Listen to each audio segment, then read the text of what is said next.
ધોધમાર વરસેલા વરસાદને કારણે અનેક જગ્યાએ પાણી ભરાયા। મિત્રો, એક દિવસ પહેલા જે જળબંબાકાર જેવી સ્થિતિ હતી તેને લઈને અલગ અલગ જગ્યાએ પાણી થોડા ઓસર્યા છે અને હજી પણ અમુક જગ્યાએ પાણી એઝ ઇટ ઇઝ છે, એટલે કે ગુઠ્ઠરસમાં પાણી છે। વિશ્વામિત્રી ટાઉનશીપ અહીંયા ગુઠ્ઠરસમાં પાણીથી હજી પણ લોકો પરેશાન છે। લગભગ 15 જેટલી સોસાયટીનો અહીંયા સમાવેશ થઈ રહ્યો છે।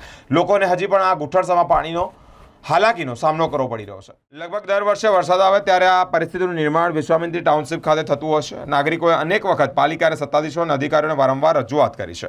પાલિકાની ટેકનિકલ ટીમ દ્વારા કોઈ ફોલ્ટ શોધવાની તસ્દી લેવામાં આવતી નથી, પણ એસી કેબિનમાં બેસીને સમાધાન અધિકારીઓ શોધતા હોય છે। વડોદરા શહેરના મેયર, ચેરમેન, કમિશનર દ્વારા કોઈ નક્કર આયોજન ન હોવાને કારણે અહીંના લોકો વરસાદમાં ગુઠ્ઠરસમાં પાણીમાં રહેવું પડે છે। આ સમસ્યાને કારણે અહીંના લોકોને પાણીજન્ય રોગચાળાની ભીતિ પણ સેવાઈ રહી છે।